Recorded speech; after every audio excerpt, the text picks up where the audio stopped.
Hi there. I just want to talk. I just need to talk. And this video is mostly for anyone that's been on my channel. And yeah, it's not going to be a video for probably anyone that's new here. I just want to talk to some of you who know me, who have been following me on my YouTube channel. And I just want to have a conversation with you. I don't know if you saw on my community section a few days ago, I think, I posted that I wasn't going to be able to prioritize YouTube as much, editing and all of that, because I didn't really have a lot of time at this season of my life. And you're like, why are you making this video then? Well, I'm just going to let the camera roll and it's going to go up on the YouTube. And that's it. That's all I can do right now. And like I said, it's not having to do with anything like my YouTube channel or like the goals that YouTubers have and all of that. Um it's I feel like I need to talk to brothers and sisters in Christ.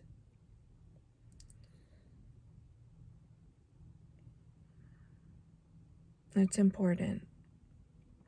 And I'm thankful to God that, I've been able to have that on my YouTube channel. So the reason, why this isn't the season, it is not, what's different about this season than like all the last years that I've been able to focus on YouTube. I wrote on my community section that my time is now being spent on helping my parents. My mom was the first parent that I was able to start helping out. She has some things going on with her health, and of course, me and my family want to help as much as we can, and we come together to do that. But now, very surprisingly to our family, now my dad is needing very much of our family to support him in this journey that he has entered. Very recently, I think last month, we learned that he has cancer and it's stage 3. And so we've all been learning about what needs to happen so that he can heal from it and recover from it. So it's been a lot to process for our family, for me, each of us, in our own ways, right? And so we were able to finally have a plan about, after he has been meeting with his appointments, and so now we have a plan.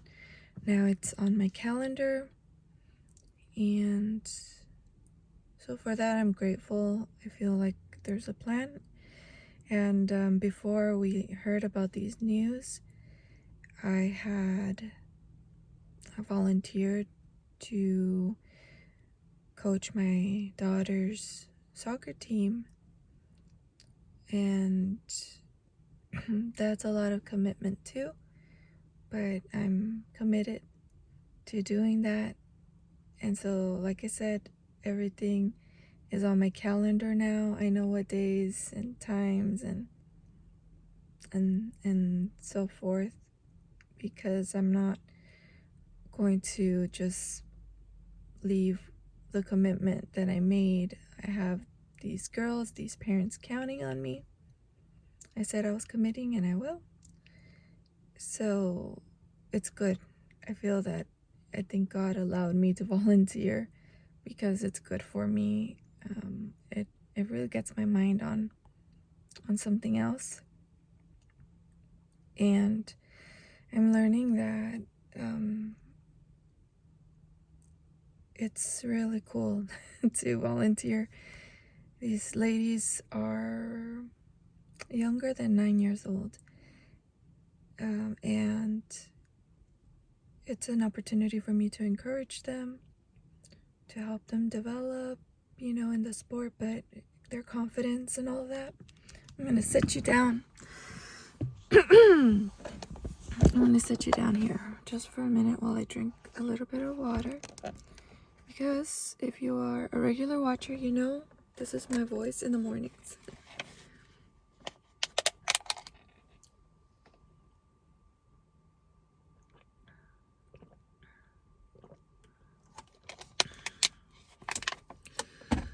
We'll see. Okay. And I do think it's, my channel it's always been about learning to follow Jesus in an everyday kind of way. Meaning in my everyday ordinary life, and in a everyday, 7 days a week kind of way. And I believe that God is helping me to serve Him as I serve my family, as I serve my community. It is a way to do something for God. So it's kind of it's difficult what's going on with my dad, but at the same time, I can see that I'm grateful that God can use me in this season of life that I'm in, even though it's a busy one. And it's a shift because I always wanted to share my faith with others. I wanted to talk about God. And so when I was really sick, when I first started making videos on YouTube, this was the opportunity that God gave me to share about Him to others. And I keep thinking and remembering about the time, I don't think I'll ever forget, when I probably had reached a very low place in my life, physically, emotionally, mentally, and I was just exhausted from the years of dealing with things physically, and I just remember asking God for a break. I had faith to ask Him to heal me, but I just wondered, if God wanted to, since it had been so many years. And I remember asking Him to just give me a break. I want to say that it seems that I didn't have enough faith to just ask Him to heal me, but I had enough faith to ask Him for a break. And in my mind, I was just thinking, I don't know, just a little time. And God surprised me by answering my prayer, by helping me to kind of start a healing journey of my own.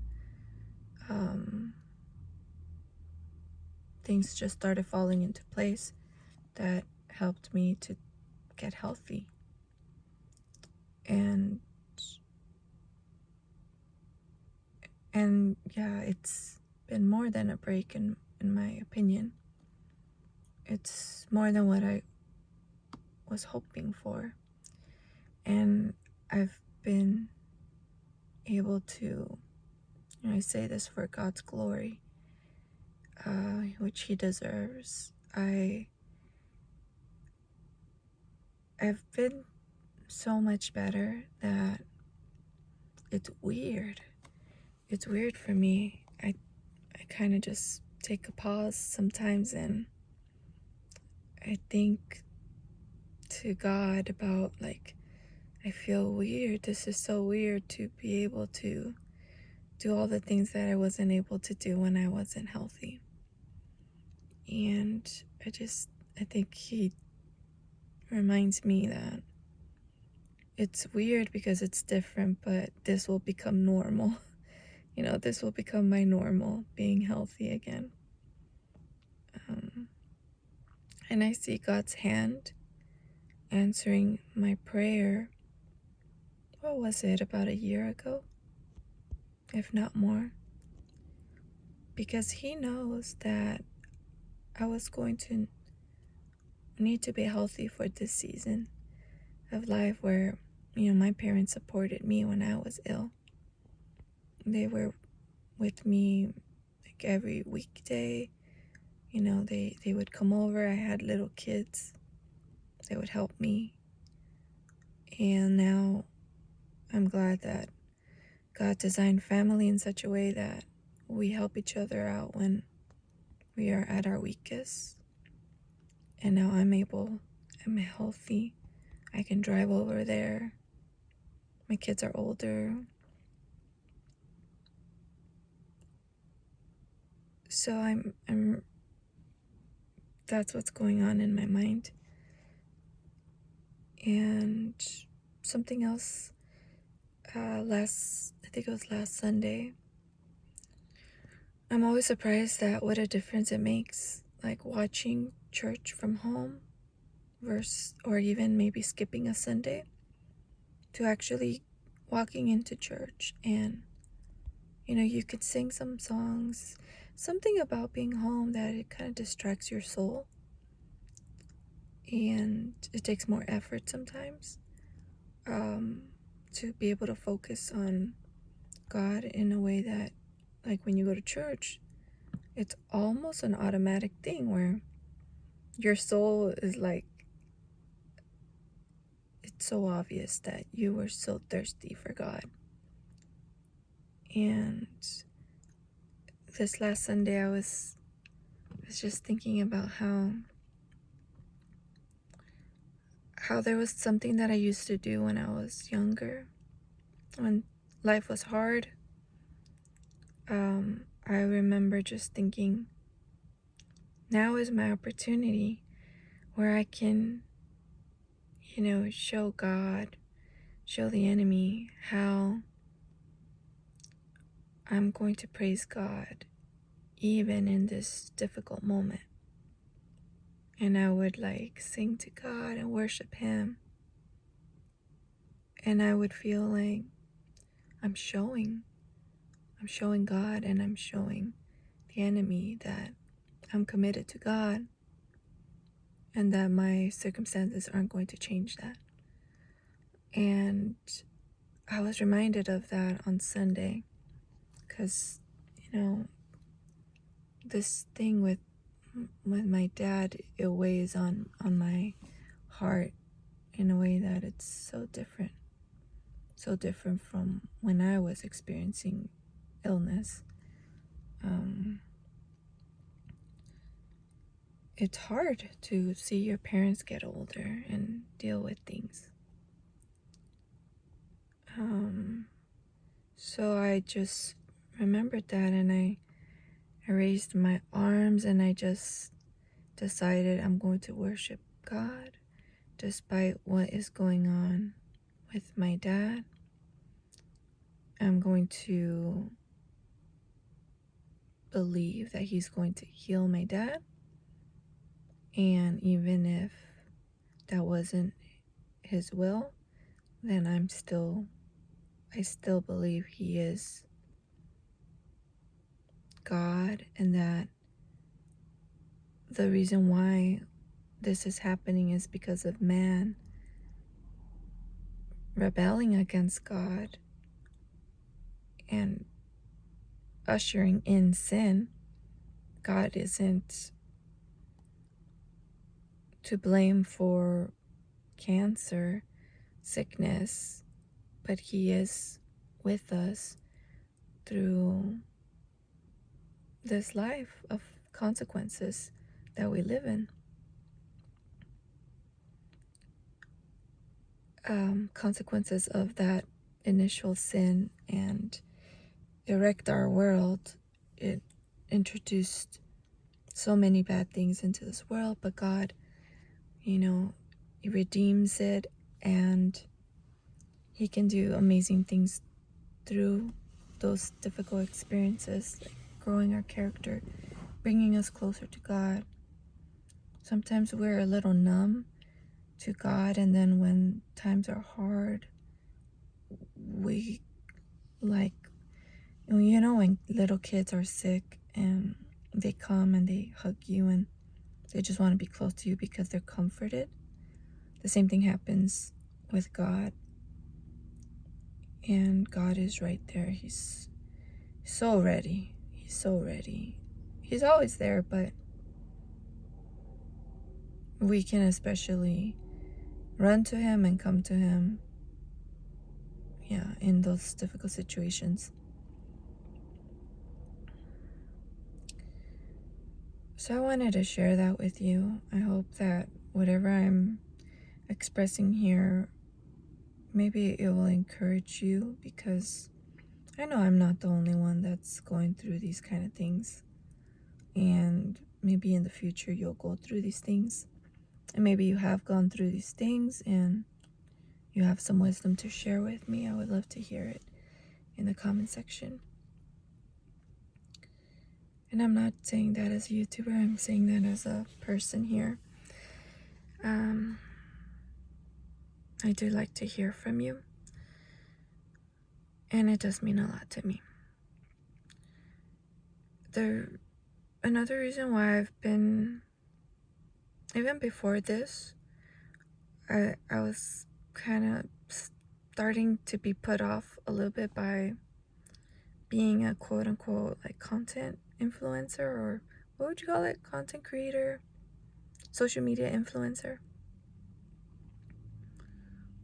It's starting to seem really fake, and I don't like fake. I don't, like, I don't want to be fake. I don't want to watch people that are fake.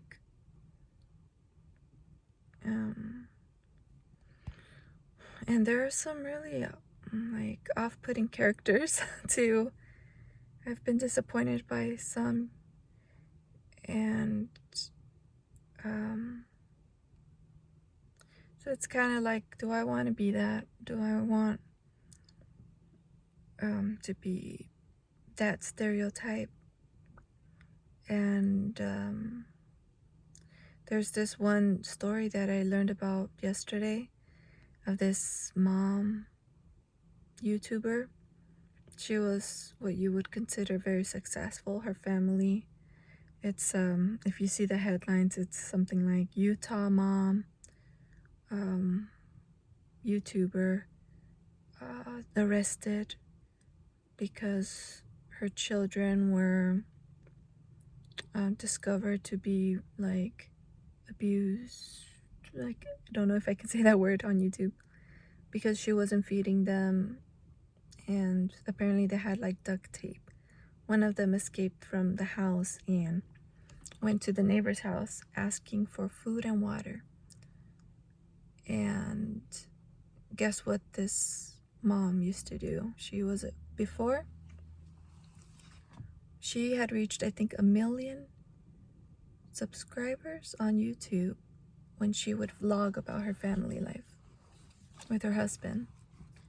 And apparently some people started thinking, oh no, it sounds the word I'm not supposed to say on YouTube.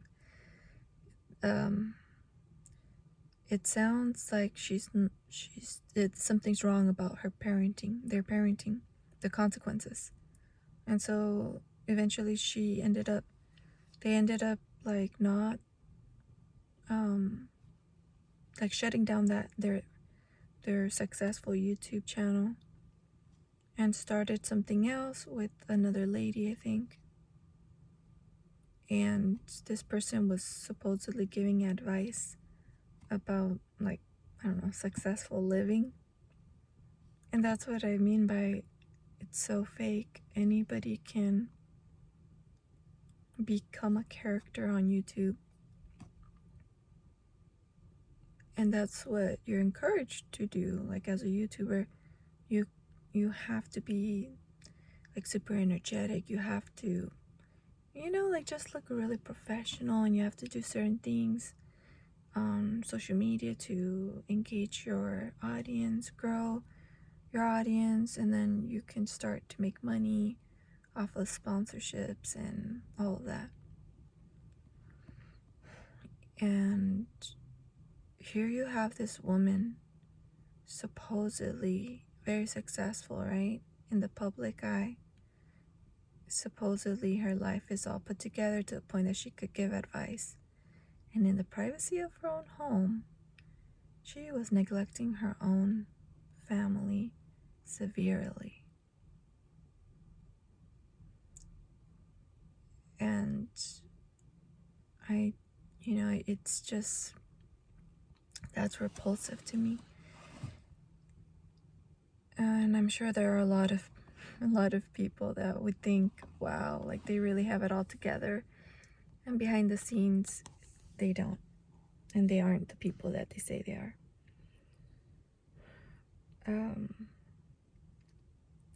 So I'm thankful, though, that I've been able to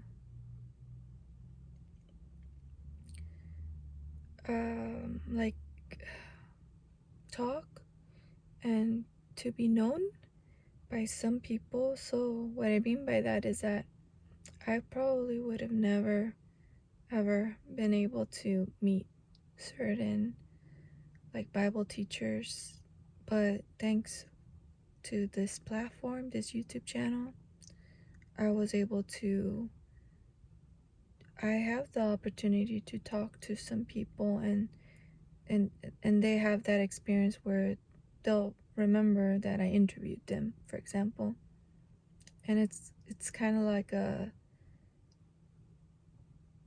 I don't know. It's an opportunity where I've been able to get to know some people, and yeah, I could probably, if I wanted to and they wanted to, we could have another conversation, in the future. And that's really good. It's a really good thing, because sometimes you might not have that opportunity at church, sometimes because pastors are very busy. They have so many people that are needing help, and so somehow, like, God provides extra help, I guess, on YouTube lately. And so I wanted to share with you the book I'm reading, Israel's Divine Healer, Michael L. Brown. And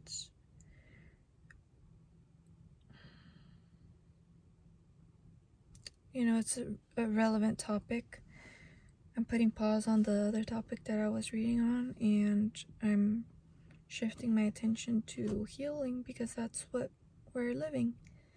We're counting on God's healing. I want to learn more about God, about that part about Him. And I want to be encouraged. And that's what I'm reading. It seems to be a book that's going to be going over it says Israel's divine healer. So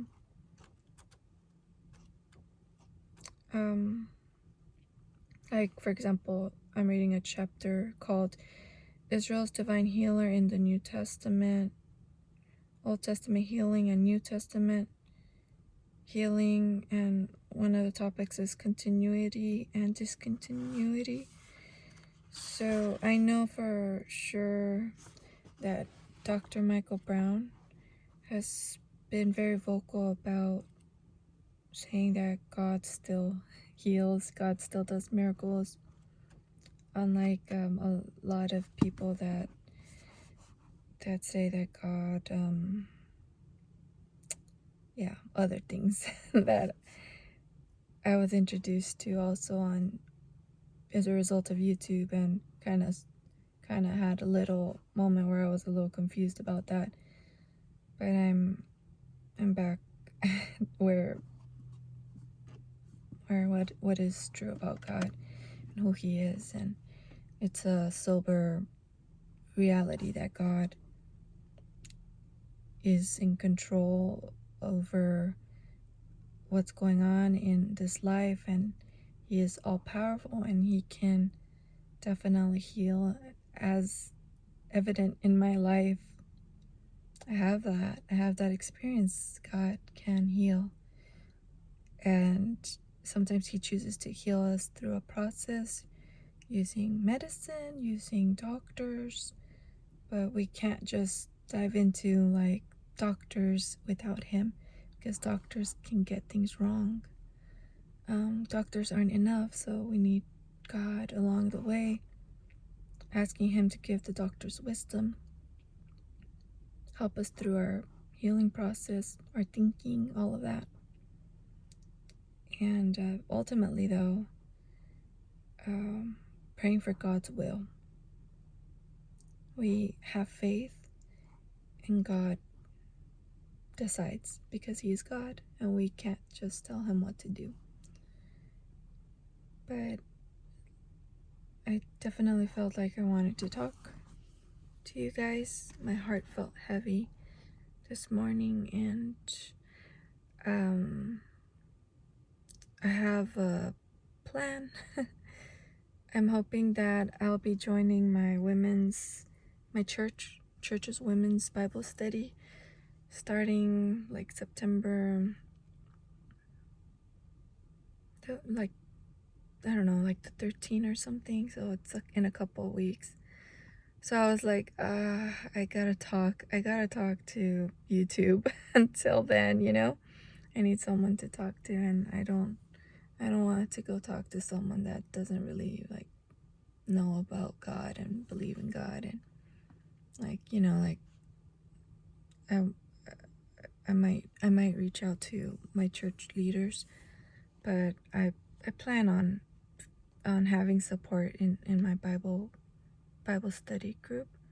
I think that will be really good for me during this time. My dad's going to start his treatments around the same time. I think after that week that I'm going to start my Bible study. So please be praying. Please be praying for God's protection over my dad, especially for everyone's to have peace of mind, for us to be able to live our life, for nothing to, what's the phrase, for the important things not to go, not to fall off of the priority list, and just for God to give us wisdom and walk with us every single day. He does, but I think He wants us to pray about those things anyway, even though He does. I don't know if I'm going to continue like making videos like this. For sure today, just my heart is very heavy, and it's a weird feeling. I'm not used to it. So I really, really would appreciate you praying, because I know in the past when I've asked for prayer, And you guys have told me you are praying. I have felt like that you were praying, and it has helped. So it's been 30 minutes. Thank you so much for listening to me.